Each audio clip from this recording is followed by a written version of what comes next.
لوگ احتجاج کر رہے ہیں بجلی کے بلوں کے اوپر تو اس کے اوپر بھی FIR کاٹی جا رہی ہیں. یار کوئی حد ہوتی ہے ظلم کی, حد ہوتی ہے. اور یقین کریں میں یہ سوچ رہا تھا کہ اگر ہماری اشرافیہ کا یہی رویہ رہا, غریبوں کے گھروں میں بجلی کے بلوں کی صورت میں یہ جو ظلم کے پروانے آپ بھیج رہے ہیں یہ بھیجے جاتے رہے, تو پھر اللہ نہ کرے یہ صورتحال انقلاب فرانس جیسے کسی سانحے پر منتج ہو سکتی ہے. اور وہاں پتہ کیا ہوا تھا؟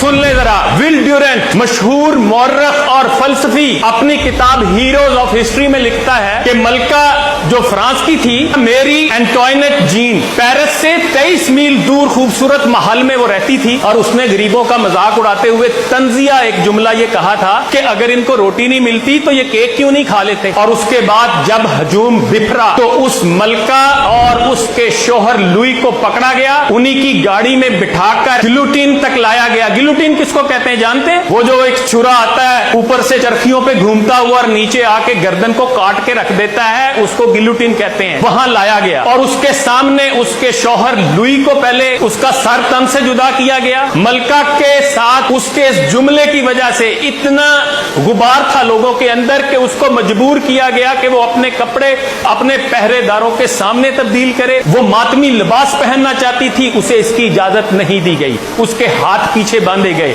اس کے بال مونڈ دیے گئے, اور اس کو ایک گھاس لے جانے والے کے اوپر بٹھا کر ساتھ جلاد بیٹھا اور اس کو سرے عام ڈرایا گیا. 16 اکتوبر 1793 کو 12:15 پر جب اس کو گلوٹین کے نیچے لٹایا جانے لگا تو اس نے کہا مجھے معاف کر دو, میں نے یہ جملہ جان بوجھ کر نہیں کہا تھا. لیکن اس کے معافی نہیں ملی, اس کا سر تن سے جدا ہوا, اس کو ایک ایسے گمنام گھڑے میں پھینکا گیا جس کا کوئی نام و نشان نہیں ملا, کیونکہ قبرستان بھر چکے تھے. انقلابی جو لوگ تھے وہ مارے جا چکے تھے لاکھوں کی تعداد میں. اور اس کے بعد اس کے سر کا فٹ بال بنایا گیا. کئی گھنٹے تک لوگ اس کے سر سے فٹ بال کھیلتے رہے. اور یہی نہیں, ایک اور کردار تھا جنرل روحان کا. اس کو بادشاہ نے ذمہ داری دی تھی کہ انقلابیوں کو کچلو, اور اس نے جب لوگوں کو پکڑا, جب وہ موت کے گھاٹ اتارنے لگتا تو لوگ زندگی کی بھیک مانگتے تو آگے سے کہتا احتجاج کیوں کرتے ہو؟ لوگ کہتے ہیں ہم 10 دن سے بھوکے ہیں, ہمارے پاس کھانے کو کچھ نہیں, ہم اس لیے احتجاج کرتے ہیں. تو اس نے آگے سے کہا کہ پیرس میں بڑی گھاس ہے, تم گھاس کیوں نہیں کھاتے؟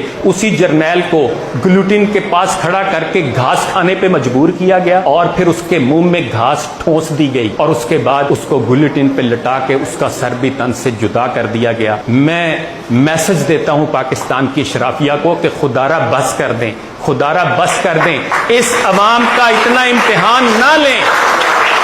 یہ نہ ہو کہ یہ غریب عوام پھر آپ کے گریبانوں تک پہنچے تو آپ کو بھاگنے کو راستہ نہ ملے.